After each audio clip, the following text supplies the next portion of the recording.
So the dopamine detox trend took the internet by storm in 2019 and led to some pretty fascinating takes.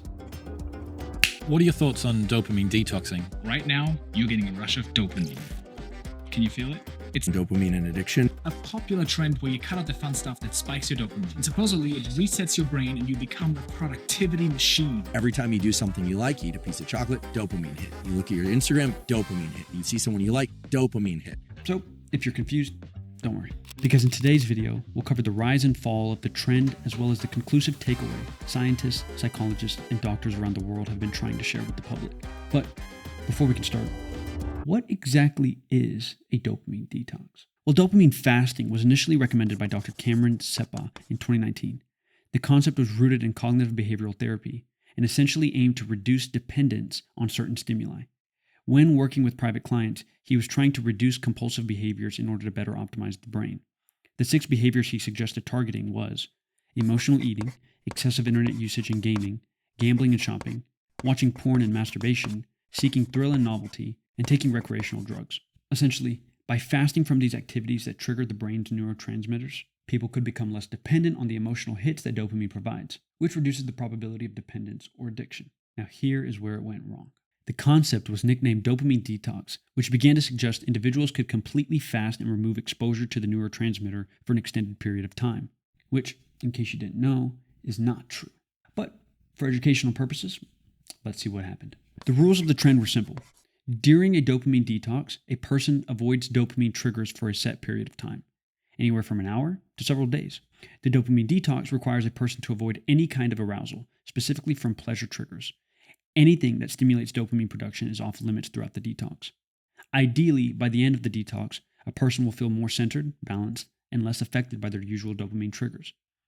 But here's what's important to note. A true dopamine detox, where a person successfully halts all dopamine activity in the brain, is just not biologically possible.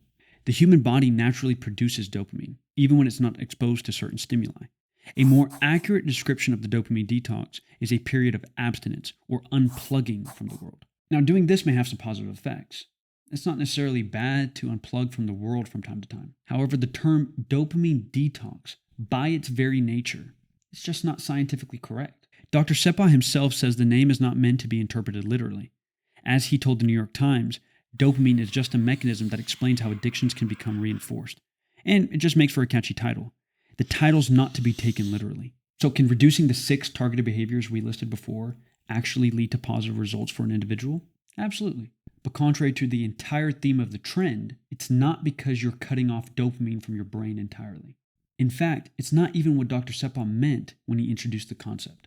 What he intended with this dopamine fast was a method based on cognitive behavioral therapy by which we can become less dominated by the unhealthy stimuli. The text, the notifications, the rings that come with living in a modern technology-centric world.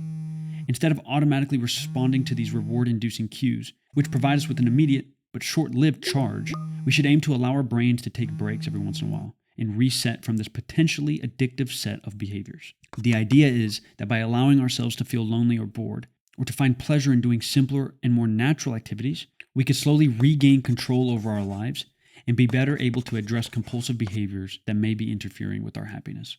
Key takeaway, intentionality with our choices was the objective. Mindfulness could reduce compulsive and potentially destructive behaviors. Now, obviously it was misunderstood. So to answer the question from the beginning of the video, dopamine detox, myth or mental reset? Myth. But there are positives to understanding how this neurochemical works in the brain. Dopamine is one of the body's neurotransmitters and is involved in our body's system for reward, motivation, learning, and pleasure. While dopamine does rise in response to rewards or pleasurable activities, it doesn't actually decrease when you avoid overstimulating activities. So a dopamine fast doesn't actually lower your dopamine levels. But again, unplugging from the noise every once in a while isn't such a bad idea. So conclusion, be careful what you read. Don't just blindly consume. Fact check, do your own research, and be a responsible independent thinker. This message is approved by Giovanni Philippos. But seriously, dopamine is a neat neurochemical, and we will cover it more in future videos because there's a lot of applications for optimizing our physiology and psychology for optimal performance, which, is right up this channel's alley. But for now, at least we understand one thing. People will believe in you. Hit subscribe, like, and share to help the channel, and we'll catch you in the next one. Peace.